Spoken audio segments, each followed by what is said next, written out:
اس سے قبل تحریک انصاف کے امیدوار سردار عبدالقیوم نیازی آزاد کشمیر کے 13ویں وزیر اعظم منتخب ہوئے. سردار عبدالقیوم نیازی کو 33 ووٹ ملے. ان کے مقابل متحدہ اپوزیشن کے نامزد امیدوار چودھری لطیف اکبر نے 15 ووٹ لیے. نو منتخب اسپیکر چودھری انوار الحق کی صدارت میں آزاد کشمیر قانون ساز اسمبلی کا اجلاس ہوا، جس میں وزیر اعظم آزاد کشمیر کے انتخاب کا مرحلہ مکمل ہوا اور ان کے نام کا اعلان کیا گیا. طے کیے گئے طریقہ کار کے مطابق آزاد کشمیر قانون ساز اسمبلی میں ووٹنگ ہوئی. ووٹنگ مکمل ہونے کے بعد تمام اراکین ایوان میں باہر چلے گئے. پھر ووٹوں کی گنتی شروع ہوئی.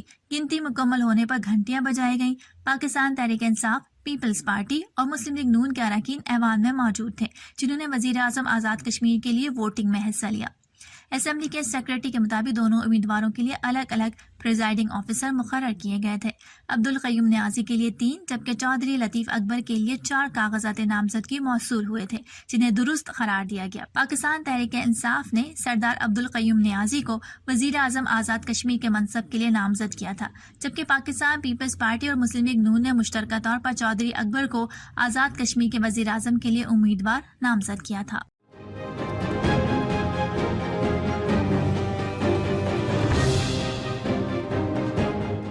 کشمیری عوام کے حق خود ارادیت کے حصول کی ہر ممکنہ معاونت جاری رکھیں گے. یوم استحصال پر پیغام میں عارف الوی نے کہا کہ جموں کشمیر کا منصفانہ حل جنوبی ایشیا میں پائیدار امن کے لیے ناگزیر ہے. کشمیریوں کی جدوجہد میں ان کے ساتھ ہیں. ادھر وزیر اعظم عمران خان نے ایک پیغام میں کہا ہے کہ کشمیری عوام کے حق خود ارادیت کے حصول کی ہر ممکنہ معاونت جاری رکھیں گے. مقبوضہ کشمیر میں شہریوں کو جبری حراست اور انسانی حقوق کی دیگر بدترین پامالیوں کا سامنا ہے. عمران خان نے کہا کہ بھارتی اقدامات اقوام متحدہ، منشور اور سلامتی کونسل کی قراردادوں کی خلاف ورزی ہیں. اقوام متحدہ اور انسانی حقوق کی عالمی تنظیمیں بھارت کا محاسبہ کریں.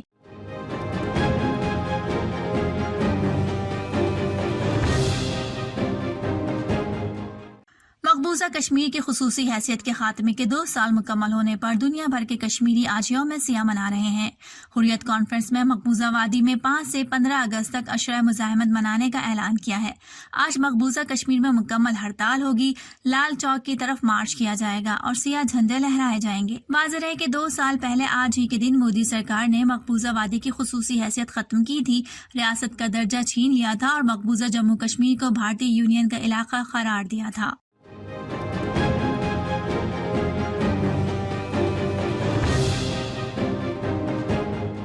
ملک میں 24 گھنٹے میں کورونا سے 67 افراد انتقال کر گئے. اس موذی مرض سے اموات کی کل تعداد 23,702 ہو گئی ہے. NCOC کے مطابق ملک میں 24 گھنٹے میں کورونا کے 57,981 ٹیسٹ کیے گئے. کورونا کے 4,745 کیسز رپورٹ ہوئے. ملک میں کورونا کیسز کی شرح 8.18% رہی. سندھ میں کورونا کے کیسز کی تعداد 3,94,748. خیبر پختونخوا میں 1,47,026. پنجاب میں 3,61,458 تک جا پہنچی ہے.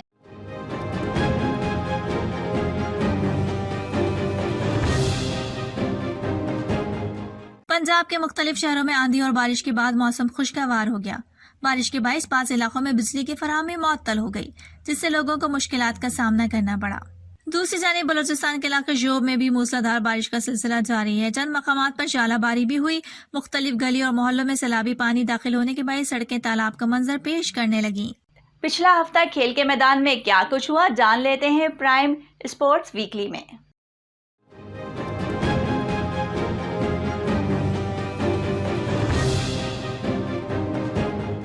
امریکہ کی نیوین ہیریسن نے سونے کا تمغہ جیتا، جبکہ یوکرین کی لیوی ڈیمیلا لوازان نے تاریخی فائنل میں کانسی کا تمغہ جیتا. جبکہ دوسری کینیڈا کی کھلاڑی کیٹی وینسیٹ دوڑ میں آخری نمبر پر رہیں. وینسیٹ لاپوائنٹ نے جمعرات کے شروع میں اپنے سیمی فائنل راؤنڈ میں تیسری پوزیشن حاصل کی اور بدھ کو اپنی کوالیفائنگ ہٹ جیت لی، جس سے وہ میڈل پوڈیم پر جگہ بنانے میں کامیاب رہیں. وینسیٹ ان اولمپکس میں کینیو اسپرنٹ میں دنیا کی ٹاپ خواتین کھلاڑیوں میں سے ایک کے طور پر سامنے آئی تھیں. کیوبیک کے رہائشی کھلاڑی نے متعدد عالمی چیمپئن شپ، ورلڈ کپ اور پین امریکن چیمپئن شپ میں 200 میٹر میں طلائی تمغہ جیت رکھا ہے.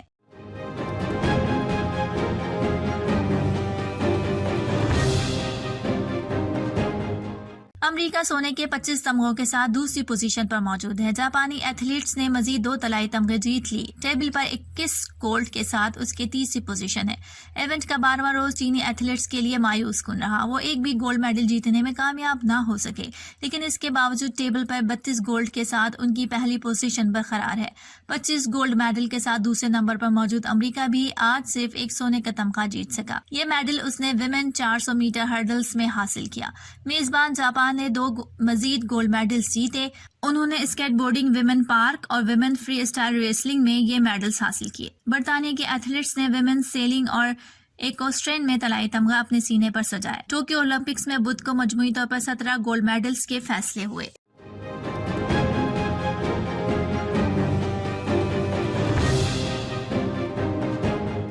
KPL انتظامیہ کے مطابق کشمیر پریمیئر لیگ کے میچز کے ٹکٹ 4 مختلف قیمتوں میں فروخت کیے جا رہے ہیں. ٹکٹس کی فروخت 750, 1500, 2000 اور 2500 میں جاری ہے. ایک شناختی کارڈ پر 6 ٹکٹ فروخت کیے جا رہے ہیں. مظفر آباد کرکٹ اسٹیڈیم میں 8 انکلوژر بنائے گئے ہیں. شائقین کرکٹ کا بغیر ماسک اسٹیڈیم میں داخلہ ممنوع ہوگا. شائقین سماجی فاصلے سے گراؤنڈ میں بیٹھیں گے. مظفر آباد کرکٹ اسٹیڈیم میں 25% شائقین کے داخلے کی اجازت ہے.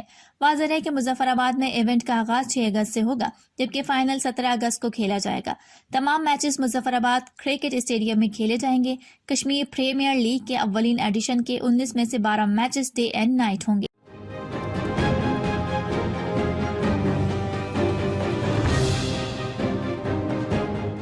ذرائع کے مطابق مختلف ممالک کے 185 کوہ پیماؤں کو مہم جوئی کے لیے پرمٹ جاری کیا گیا. 8047 میٹر بلند براڈ پیک کو 14 کوہ پیماؤں نے سر کیا. ذرائع نے بتایا ہے کہ 8068 میٹر بلند گشا بروم 1 کو صرف 4 کوہ پیما سر کر سکے. 8035 میٹر بلند چوٹی گشا بروم 2 کو 24 کوہ پیماؤں نے سر کیا.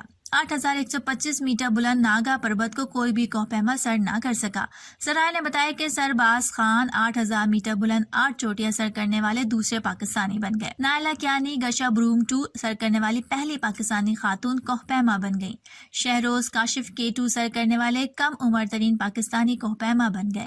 علی رضا ستپارہ نے 8000 میٹر سے بلند 4 چوٹیاں 17 بار سر کرنے کا اعزاز حاصل کیا. ذرائع کا کہنا ہے کہ رواں موسم گرما کی مہم جوئی کے دوران 2 کوہ پیما ہلاک ہوئے. ذرائع نے یہ بھی بتایا ہے کہ K2 پر لاپتہ کوہ پیماؤں کی لاشوں کو تلاش کر لیا گیا ہے. علی ستپارہ کو کیمپ 4 کے مقام پر برف میں دفنا دیا گیا. پرائم کینیڈا ویکلی میں آج اتنا ہی. ارم کاشف کو اجازت دیجیے. اللہ حافظ.